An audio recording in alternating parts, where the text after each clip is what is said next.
तो दोस्तों नमस्कार, मैं हूं अनिल और रेसलिंग सुपर धमाल में आपका स्वागत है।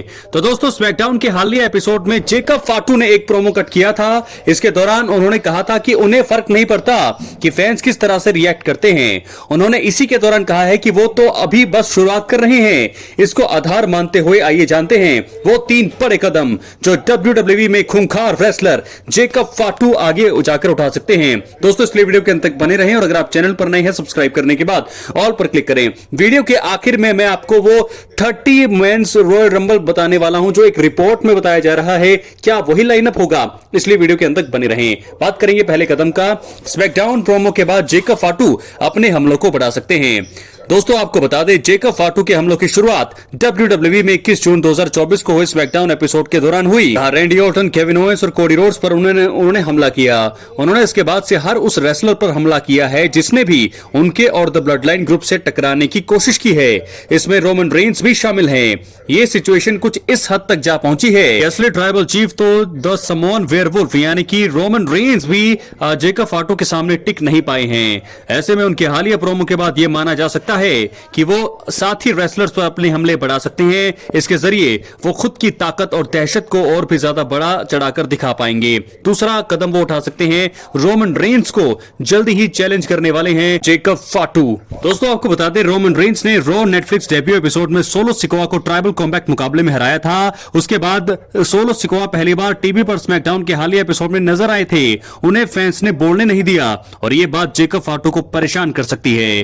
वो इस हार का बदला लेने के लिए रोमन रेंस को आने वाले समय में एक सिंगल्स मुकाबले के लिए चैलेंज कर सकते हैं। ऐसा इसलिए क्योंकि एक टैग टीम और मल्टी मैन मैच तो फैंस क्राउन ज्वेल 2024 और सर्वाइवर सीरीज में देख ही चुके हैं। अब तक WWE फैंस ने रोमन रेंस और जेकब फाटू के बीच मैच नहीं देखा है, तो जो आने वाले समय में सच हो सकता है। आपको बता दें, बात करेंगे तीसरे और आखिरी कदम का जो सोलो सिकोआ उठा सकते हैं। मुझे लगता है रोमन रेंस को चैलेंज जल्दी ही करने वाले हैं। यह सबसे बड़ा मुद्दा मुझे लगता है और सबसे बड़ा कदम शायद जो है जेकब फाटू सोलो सिकोआ के लिए उठा सकते हैं।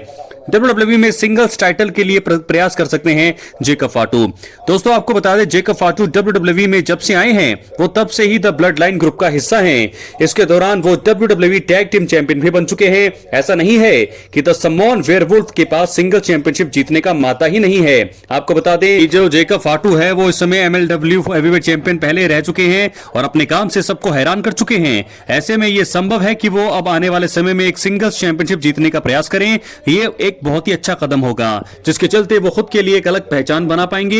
ये टाइटल उनके ग्रुप से अलग होने का रास्ता भी बना सकता है और मुझे लगता है सबसे बड़ा कदम ये हो सकता है। और ऐसे में जेकब फाटू क्या करने वाले हैं ये तो मुझे लग गया है आज का प्रोमो देखने के बाद, क्योंकि जिस प्रकार सोलो सिकोआ गए और जेकब फाटू ने प्रोमो कट किया और जिस प्रकार अब वो बिहेव कर रहे हैं, बहुत ही खतरनाक उनका रूप अब हमें देखने को मिलने वाला है। सिंगल चैंपियन के रूप में मुझे लगता है सिंगल सुपरस्टार के रूप में वो अपने आप को अब स्थापित करने वाले हैं और जो रोमन रेंस को मुझे लगता है कि वो चैलेंज करने वाले हैं। अब अगला उनका चैलेंजर मुझे लगता है रॉयल रंबल के बाद ये शायद चीजें हो सकती हैं।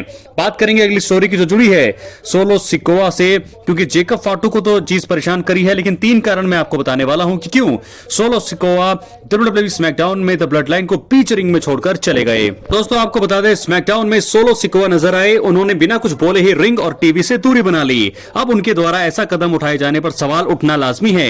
इसलिए इस वीडियो में मैं आपको वो 3 कदम बताने वाला हूं, 3 कारण कि क्यों सोलो सिकोआ ने ऐसा किया है। सबसे पहला, स्मैकडाउन में फैंस के बीच सस्पेंस बनाने के लिए सोलो सिकोआ ने द ब्लड लाइन को रिंग में छोड़ दिया है। WWE ने पिछले स्मैकडाउन में यह घोषणा की थी कि सोलो सिकोआ अगले एपिसोड में नजर आएंगे। इसके चलते फैंस एक्साइटेड और उत्सुक थे कि आखिरकार सोलो सिकोआ क्या कहेंगे। ऐसे में अगर सोलो सिकोआ कुछ कह देते तो यह बात जाहिर हो जाती कि उनके मन में क्या चल रहा है। सोलो के द्वारा कोई जवाब न दिए जाने के कारण एक सस्पेंस बरकरार है कि आखिरकार the blood line member solo Sikoa के मन में क्या चल रहा है और वो क्या सोच रहे हैं। सोलो ने पहले कहा था कि अगर वो हार जाते हैं तो वो रोमन को एक्नॉलेज करेंगे। अब क्योंकि ऐसा हो गया है तो उनको समझ ही नहीं आ रहा है कि वो क्या जवाब दें। बात करेंगे दूसरे कारण का। WWE ने आखिरी पलों में कुछ बदलाव किया है जिसके कारण सोलो सिकोआ ने स्मैकडाउन में कोई बात नहीं की। WWE से जुड़ी बेहद चौंकाने वाली खबरें देने वाले रेसल वोर्ड्स ने हाल ही में बताया था कि स्मैकडाउन से पहले सोलो सिकोआ चर्चा का विषय थे। उनका कहना था कि सोलो सिकोआ शो की शुरुआत करने के लिए प्लान का हिस्सा थे। इसके दौरान वो रोमन रेंस के खिलाफ मिली हार से जुड़ा प्रोमो करने वाले थे। यह संभव है कि कंपनी ने आखिरी पलों में कुछ बदलाव किया। यह संभव है कि ट्रिपल एच ने कुछ बड़ा प्लान कर रखा है, जिसके चलते सोलो सिकोआ अपनी द ब्लड लाइन को रिंग में छोड़कर बीच मझधार में छोड़कर चले गए। तीसरे कारण क्या हो सकता है? द ब्लड लाइन में टेंशन बनाने के लिए WWE स्मैकडाउन में सोलो सिकोआ बिना कुछ बोले ही चले गए।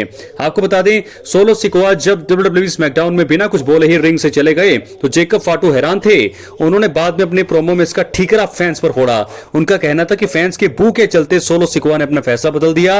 यह संभव है कि आने वाले समय में इसके चलते ग्रुप में दरार पड़ जाएगी और फिर जेकब फाटू और जो है आपको बता दें सोलो सिकोआ के बीच तकरार हो जाएगा। ऐसा संभव है कि कुछ और बदलाव भी आने वाले समय में फैंस को देखने को मिले, जिसके कारण जो स्टोरी बनेगी वो फैंस का जमकर मनोरंजन करेगी। तो दोस्तों ऐसे में आपको बता दें वो 3 कारण, मुझे तो कंफर्म यही 3 चीजें लग रही हैं, इसके अलावा कुछ भी हो सकता है। 3 कारण मैंने आपको बताया कि क्यों सोलो सिकोआ ने यहाँ पर WWE स्मैकडाउन में ब्लड लाइन को अपनी मझधार में छोड़कर वो चले गए हैं, जो कि मुझे नहीं लगता एक सही चीज है। शायद ये WWE का प्लान है। बात करेंगे आखिरी स्टोरी का, 30 मेंस रॉयल रंबल, कौन खिलाड़ी, कौन से सुपरस्टार आने वाले हैं 30 मेंस और कौन किस पोजीशन पे आएंगे, आइए आपको दिखाते हैं वो रिपोर्ट।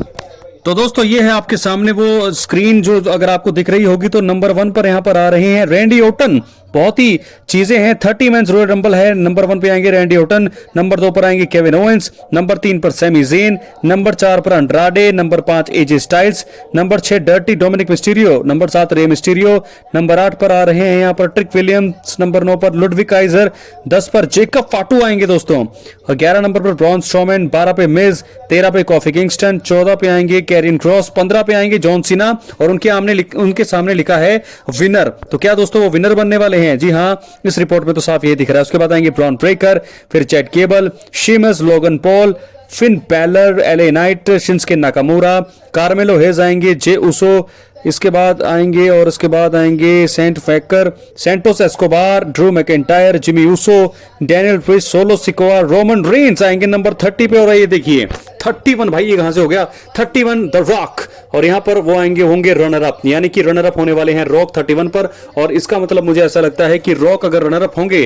तो वो रोमन रेंस को एलिमिनेट करेंगे और लास्ट में रह जाएंगे जॉन सीना और रॉक। यानी कि रेसलमेनिया 40 में जो नजारा हमें देखने को मिला वो हमें रॉयल रंबल के मंच पर भी देखने को मिलेगा। लास्ट 2 हमारे होंगे जॉन सीना और द रॉक, और यहां पर रॉक को एलिमिनेट करेंगे जॉन सीना और बन जाएंगे विनर इस रिपोर्ट के हिसाब से।